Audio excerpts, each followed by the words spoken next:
نجوم الفن يباركون لإيمي وحسن رداد عبر الانستجرام.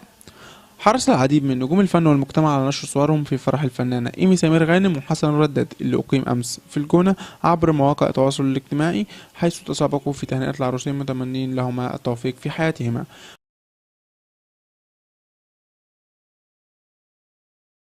نشرت الفنانة ميساء مغربي صورة لها من حفل زفاف الفنانة إيمي سمير غانم قائلة: صباح الورد على أحلى عروس، حبيبة قلبي إيمي وخالتي كوكو والقمر دودو، أحبكم.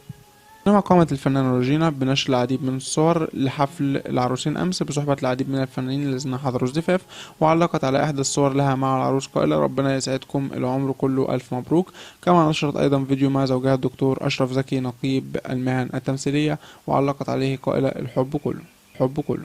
الفنانة مها أحمد نشرت عبر حسابها على مواقع تبادل الصور الانستجرام العديد من الصور، أبرزهم صورتها مع العريس حسن الرداد قائلة: مبروك أجمل عريس حسن الرداد، الجونة، الفرح يوم تحفة.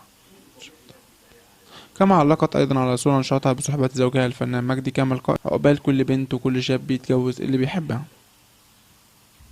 كما هنأ الإعلامي عمرو الليثي الفنان سمير غانم بمناسبة زفاف ابنته أمس قائلا: ألف مبروك للصديق العزيز الفنان سمير غانم، وألف مبروك لحسن وإيمي. كما هنأ أيضا النجم أحمد زاهر العروسين عبر حسابه على مواقع تبادل الصور انستجرام: ألف مليون مبروك أصدقائي وزمايلي وإخواتي حسن رداد وإيمي سمير غانم، اللهم بارك لهما وبارك عليهما واجمع بينهما في خير. كما أطلت الفنانة زينة بصورة لها عبر مواقع تبادل الصور انستجرام مع العروسين إيمي وحسن، وهنأت العروسين قائلة: مبروك يا حبيبتي أحلى عروسة إيمي سمير غانم وعريسها حسن الرداد.